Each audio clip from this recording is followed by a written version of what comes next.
Just in case you might not know, sinister forces prey on you to distort the truth, eliminate joy and hope, and attempt to convince you that if there happens to be a God up there somewhere, he certainly doesn't love us or have the time to consider insignificant specks like you and me. Then, Screwtape and friends start messing with your heart, mind, and soul ever so subtly through the various pawns and systems of the world to depress, distress, devour, and destroy you. Yeah, so-called educational organizations work tirelessly to convince us that we live in an accidental, ultimately pointless universe that's headed for an imminent heat death, rendering everybody to dusty ash flakes like a Thanos snap. No purpose, no meaning. Then, like all of us, you get abused by someone who's supposed to protect you, shamed by someone who's supposed to honor you, and betrayed by someone who's supposed to be trustworthy. You don't make the cut, make the grade, get asked to the dance, get the callback, get the raise, get the reward, get into that school. Seems like you never get anything you want. And just like that, they've got you playing the victim.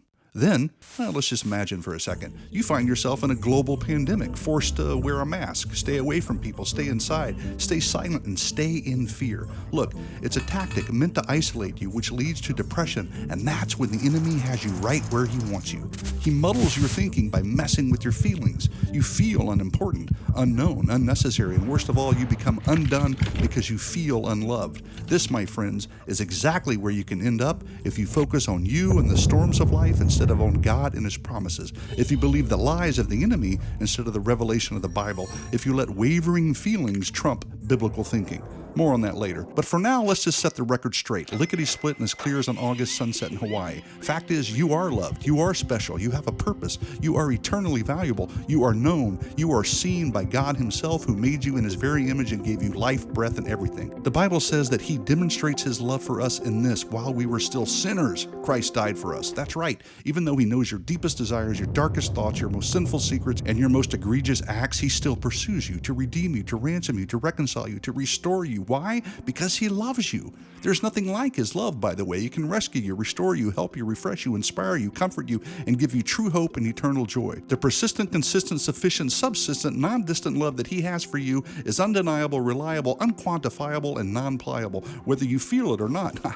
Told you I'd come back to that. And you know what? It's a good thing that I did, because we got to admit our feelings are not the most reliable things in the world. This is why the Bible says, set your minds on things that are above and not on things that are on the earth. Fact is, the one thing that you can control in this world is your thinking. And if you get it right, you'll understand just how loved you are. So I guess it comes down to one question. Who do you trust? If you trust the world, the enemy, or even some of your own misguided feelings, which, by the way, are easily manipulated even by the latest cat video, then you'll most likely put away rational thoughts, start feeling sorry for yourself, and believe that nobody loves you. But if you trust the all-powerful, all-knowing, perfect, holy, and eternal God who knows you intimately, formed you with his knowledge and power, then you will be confident that your life is of utmost value and know that you are loved by the King of Kings. And once you get that, then all the arrows, darts, bullets, rocks, pebbles, and any and all other metaphoric projectiles hurled at you will ultimately fall to the ground in clinking defeat like a scene out of the Matrix. Yeah, dramatic, but true. And now I leave you with this little fill-in-the-blank word picture to drive the already aptly driven point even deeper into the ground so there's zero confusion. For God so loved blank. Put your name there. That's you. For God so loved you that he gave his only begotten son. So now you know the truth. So don't buy into the insidious lie that nobody loves you, because that has been, lovingly I might add, debunked. Adios.